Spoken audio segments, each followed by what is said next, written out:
Hey, good morning, everyone. Hey, what we're going to do today in 1.3 day 2 is we're going to take a look at the squeeze theorem. What the squeeze theorem does is you're going to find a limit between two other functions. So it's kind of squeezed from the top and the bottom. So if you take a look, if h of x is less than f of x, which is less than g of x. So let's just go ahead and put that in there. So if here you have the sum function, we're going to call this h of x. And then we're going to have another function in here. We're going to call this f of x. Excuse me, we're going to call this g of x. Now in between those two functions, you have f of x.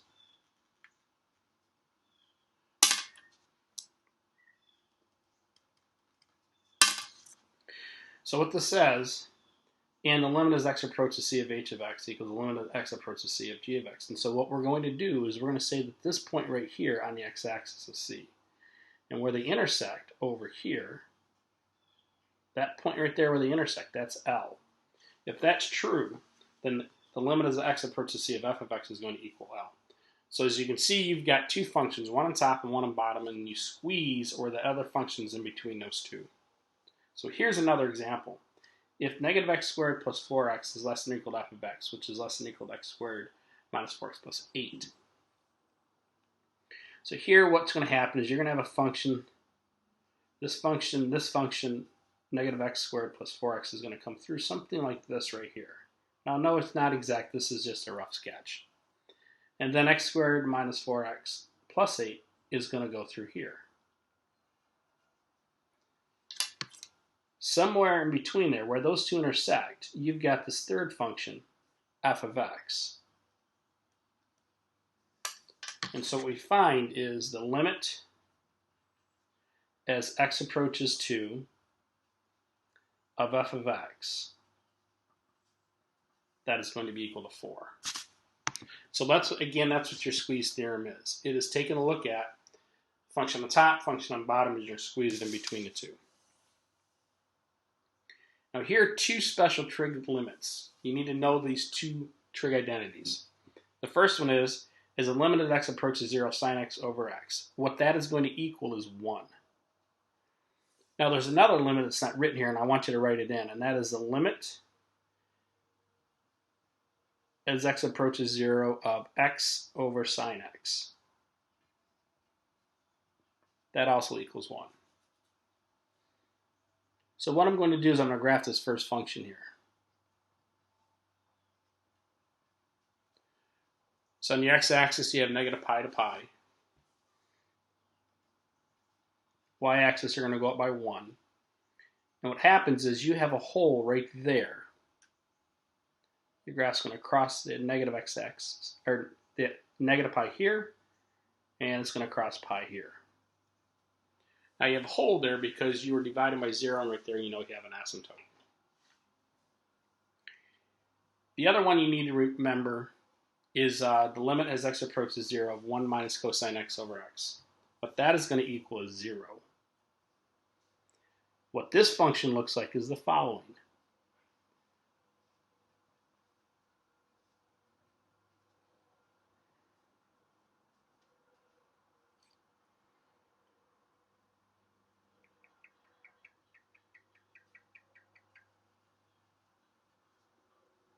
That's what the function looks like. So you need to memorize basically these three in terms of what we're going to be doing in this particular unit. Because it's going to come in helpful, it's going to come in hand when we solve these problems down here.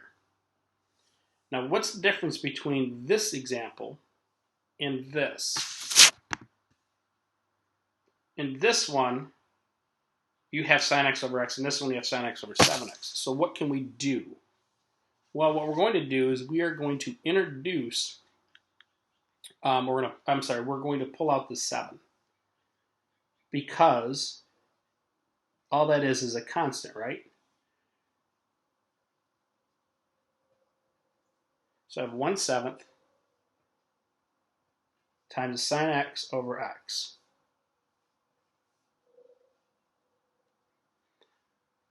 This, as you know, is 1/7. Now from above, what does sine x over x equal? Well, that equals 1. So 1/7 times 1 is 1/7.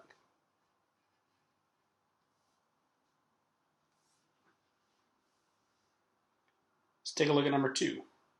Again, we are going to use this concept right here. We have sine 9x over 4x. We are going to manipulate this to make it look like the identity we need to know. So the limit as x approaches 0. Pull out the 1/4. There's your 4. Now what I'm going to do is I'm going to multiply the top and bottom by 9. 9 sine x, I'm sorry, 9 sine 9x over 9x.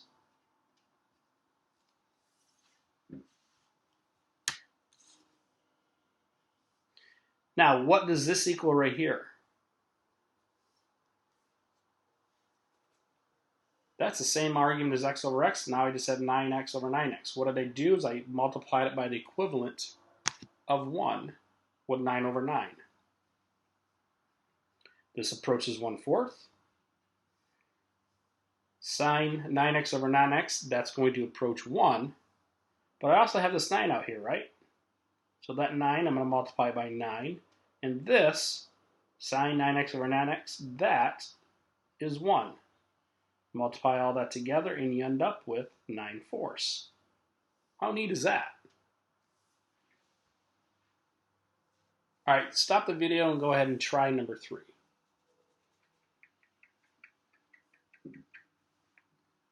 What you should get in number 3 is 3/14. Limit as x approaches 0. Pull out the 3/7.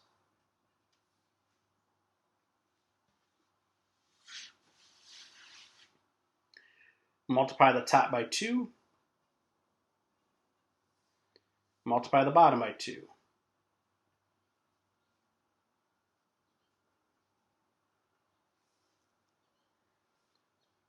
That's 3/7.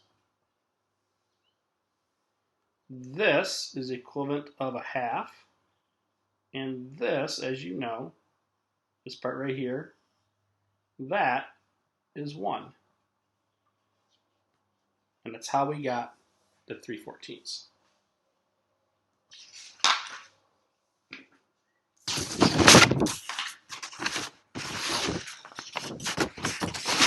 Number 4.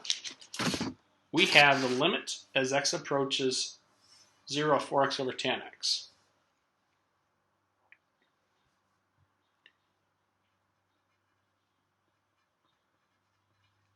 That equals the limit as x approaches 0 of 4x over sine x tan x.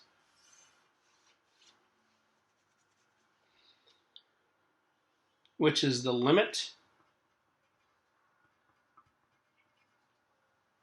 as x approaches 0 of 4x cosine x over sine x.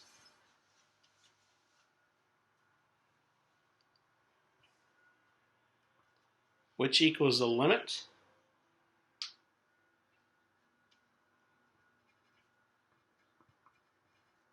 as x approaches 0, 4 times x over sine x times cosine x.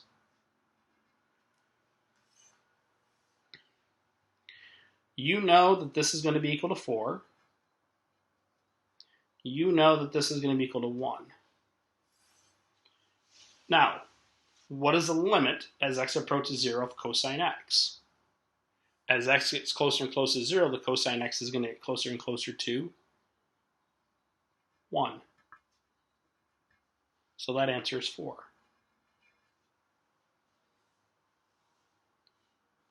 Number 5. Let's take a look at the limit of tan 7x over sine 5x.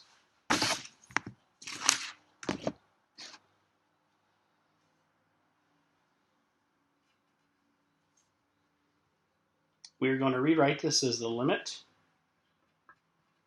as x approaches 0 of sine 7x divided by cosine 7x times 1 over sine 5x.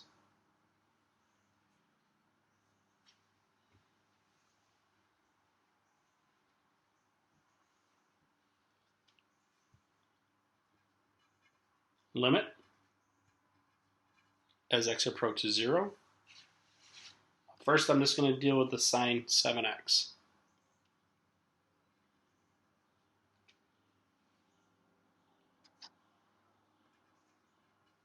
So 7x sine x all over 7x. Again, we're doing this because we want the equivalent of 1. Multiplying the top and bottom by 7x, which is 1, times, now I'm going to deal with this 1 over sine 5x. 1 times 5x over sine 5x. Oh, I'm sorry, I need to put a 5x up front. Times 1 over cosine 7x.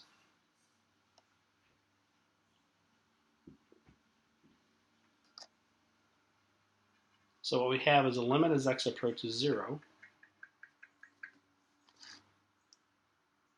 This is going to equal what?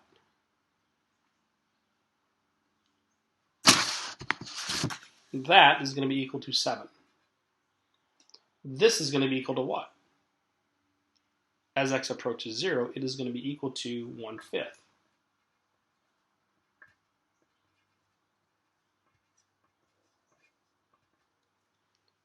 Now, as x approaches 0 of cosine 7x, that's just 1, right?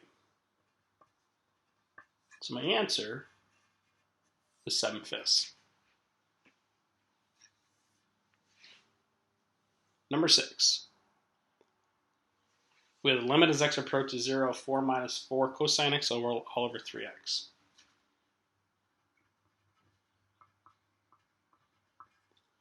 So if the limit as x approaches 0, now what I can do on top is I'm going to pull out a 4. And I'm left with 1 minus cosine x. And on the bottom, I'm going to pull out a 3. So that's 3 times x. Now, based on the identity that we just looked at, what does all of this equal? That all equals 0, so the limit is going to be 0 as x approaches 0 of that function.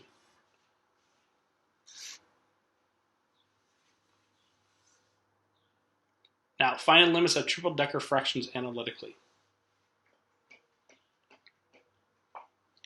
What I need to do is multiply, or excuse me, if I put in zeros, what I end up, if I put in 0 here, what I end up with is 3 over 2 minus 3 over 2 divided by 0. That's just going to be 0 over 0. Now, before, we know that if you end up with 0 with 0, you need to do a little bit of work, which is fine. So we have 3 over x plus 2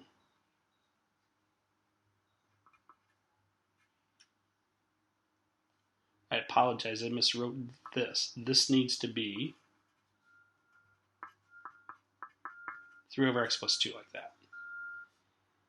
Minus 3 over 2 divided by x. So I'm going to multiply the top and bottom by 2 times x plus 2.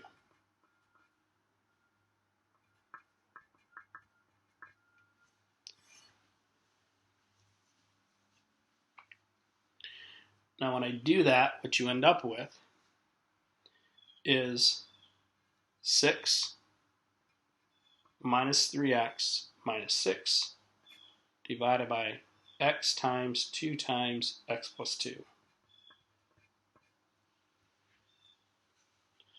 6 minus 6 is 0, so what I'm looking at is the limit as x approaches 0,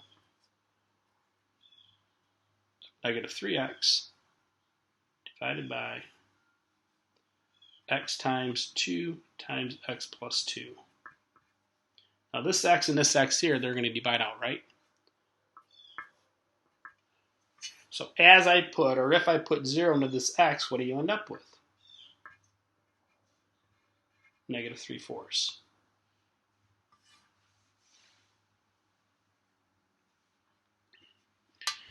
Same thing here. This needs to be 2 divided by x minus 7.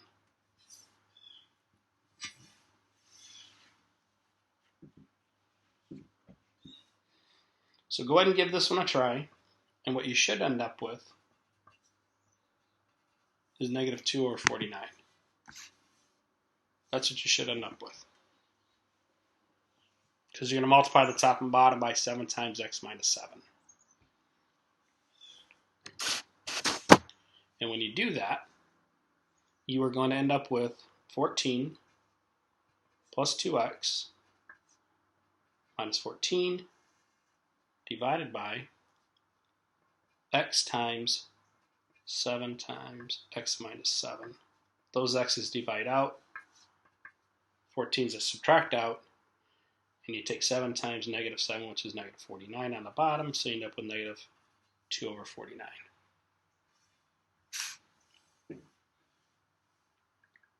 Okay, a couple more examples.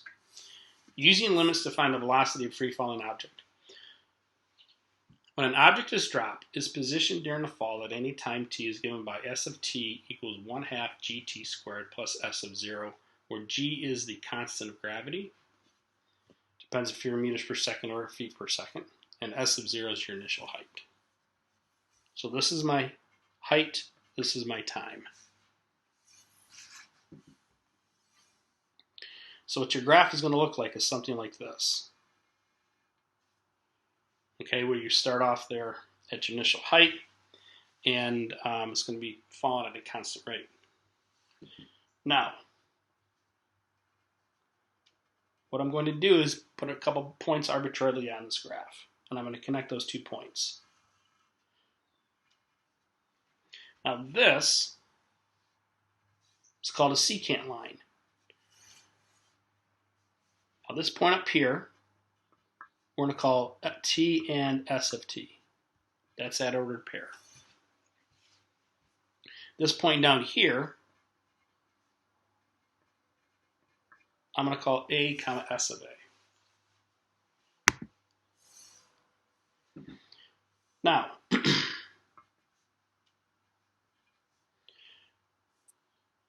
what I'm going to do through this point is I'm going to draw in a tangent line. Now remember, tangent line's a line, it's a graph in only one spot. Now what we're looking at, what happens as that secant line, this point gets closer and closer to this point. So as you come along this curve, that's what we're looking at. Now what that does, or what we're finding here, is your slope. So I'm going to take the change in y over change in x. So s of a minus s of t divided by a minus t. And again, that's nothing more than your change in the vertical distance over time. And what that's going to give you is your average velocity.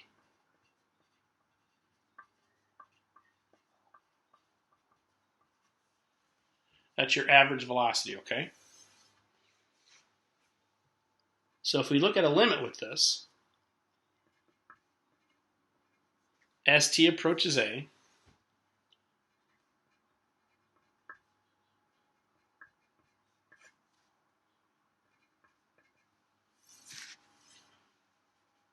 so you're going to have the limit as t approaches a of s of a minus s of t over a minus t.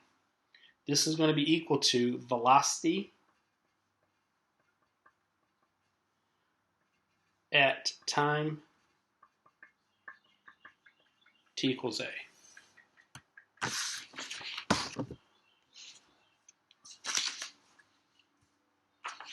Now we're going to take a look at a free-falling object example. The height of an object at time t when dropped from 200 meters is given by this function s of t equals negative 4.9 t squared plus 200. Using a limit, find the velocity of the object after falling for 2 seconds. So we're going to use that equation we looked at on the back side or on the other page. So this is going to be a limit as t approaches a.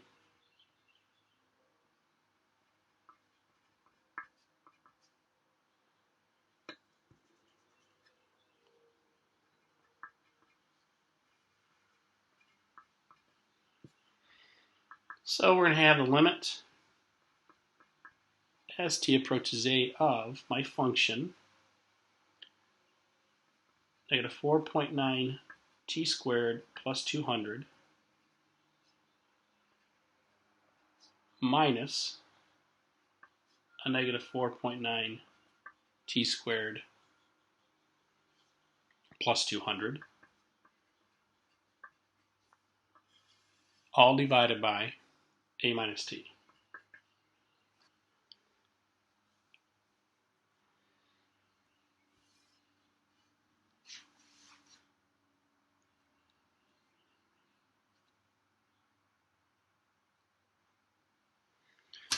Now these 200s here, subtract out. What you have is the limit as t approaches a. Now I'm going to pull out this negative 4.9 because I have one in both, right? Of a squared minus t squared divided by a minus t. Now this is going to be equal to the limit of t minus a of negative 4.9 times a minus t, a plus t, all over a minus t.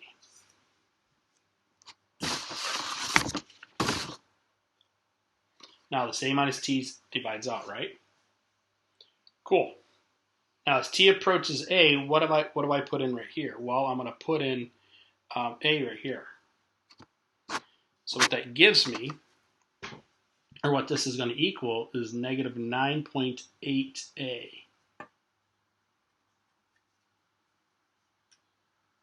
The reason it's negative 9.8a is because I'm going to end up with two a's over here. So 2 times negative 4.9 gives me the negative 9.8a. So then I figure out what v of 2 is.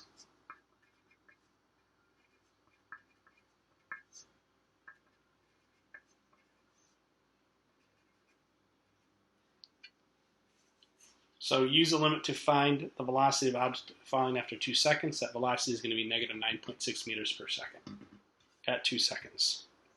Find the velocity of the object when the object impacts the ground. So this is where we're going to take a look at s of t equals 0.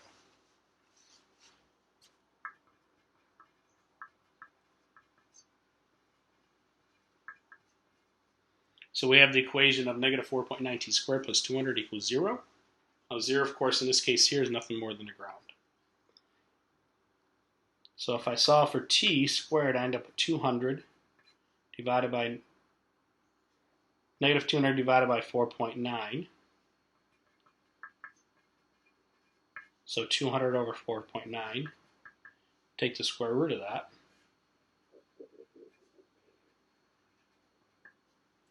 And that equals 6.389.